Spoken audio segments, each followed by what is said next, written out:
आरोपीची encounter करण्यात आली। त्याच पद्धतीने विशाल गवळी आणि त्याची पत्नी साक्षी गवळी यांचाही एन्काउंटर करण्यात येईल म्हणून त्यांच्या नातेवाईकांना त्यांच्या संपर्कात राहू द्या। परंतु आमची त्या ठिकाणी न्यायालयासमोर मागणी अशी होती की मेहरबान कोर्टाने याच्यावरती नकार द्यावा, याला रिजेक्ट करावा, कारण की त्या पद्धतीचा कायद्यामध्ये कुठलाही प्रोविजन नहीं है। अभी जो होता है अगर वो गुनहगार है तो उसका सजा मिलनी चाहिए, लेकिन इस तरह से नहीं मिलनी चाहिए। बाकी कोर्ट में मैटर पेंडिंग है, कोर्ट में ट्रायल चालू होगा तो सामने आएगा तथ्य क्या है। अभी उसके ऊपर ज़्यादा कमेंट करना भी ठीक नहीं है। 4 तारीख तक कोर्ट ने पीसी दिया है। क्या सबूत इसमें मिले? कुछ सिम कार्ड के ऊपर मिला है, कुछ चप्पल के ऊपर मिला है, बट अभी इतना ओपनली इसके ऊपर बोलना ठीक नहीं है क्योंकि मैटर बहुत सेंसिटिव है। तो जो भी अगर आपको चाहिए तो कोर्ट में सर्टिफाइड कॉपी आप दे म्हणून मला मराठीतच येते तरी हिंदीतच बोलते। देखिए कैसा है कि समाज में ये एक कंटिन्यू प्रोसेस होते जा रही है।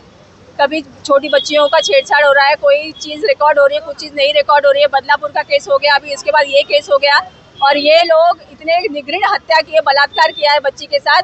और हमारी मांग ये है कि सरकार ने अब ये जो सालों साल चलने वाला केस का सिस्टम है ना, इसे बंद कर देना चाहिए।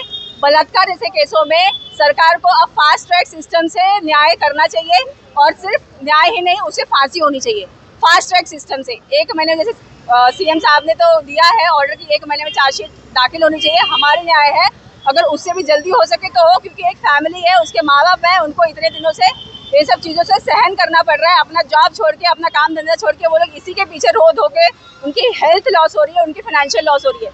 सेकेंड थिंग, हमारी मांग ये होगी कि जब भी कोई गुमशुदा की रिपोर्ट जाती है तो उस गुमशुदा रिपोर्ट के लिए पुलिस को 24 घंटे का जो टाइम दिया जाता है ना, वो 24 घंटे का नहीं रुक के वो लोगों ने तुरंत उस पर कार्रवाई करनी चाहिए। जबकि अगर कोई बच्ची या फिर महिला की केस जाती है, अगर आप पुरुष का केस है, बेटे का केस है, तो उसके लिए आप 24 घंटे का टाइम लीजिए। लेकिन जब छोटी सी बच्ची है या तो भी महिला है, आप 24 घंटे का टाइम लेते हो तो मतलब आप आरोपी को समय दे रहे हो कि उसका बलात्कार कर सके या उसको खून कर सके। वही चीज़ अगर गुड़िया के केस में हुआ होता और अगर उन्होंने इस पे कार्रवाई की होती तो शायद वो बच जाती, लेकिन वो हुई नहीं। तीसरी चीज़ है कि मुआवजे के लिए भी कुछ सरकार ने अभी तक जाहिर नहीं किया है। उस परिवार का जितना भी हेल्थ लॉस, फाइनेंशियल लॉसेस हो रहा है, हर केस में सरकार, अगर शायद ये इलेक्शन होता तो अभी ये सब जाहिर कर चुकी होती, या शायद जैसे शिंदे को मारा है वैसे इसको भी मार चुकी होती।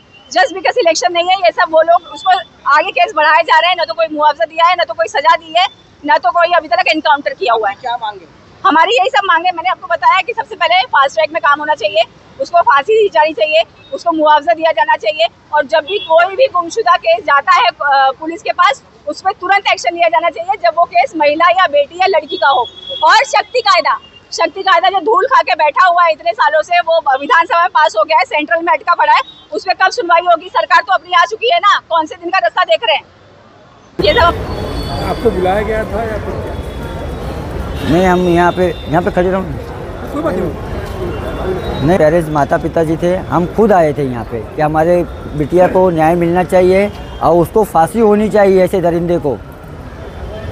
जज से कुछ बात, जज ने आपसे कुछ पूछा? आपने? हाँ, प्रशासन ने 4 तारीख तक का उनसे ये लिया है पुलिस कस्टडी। आपने जज को कुछ कहा? जज साहब हमने विनती किया उसको, मैडम फांसी होनी चाहिए।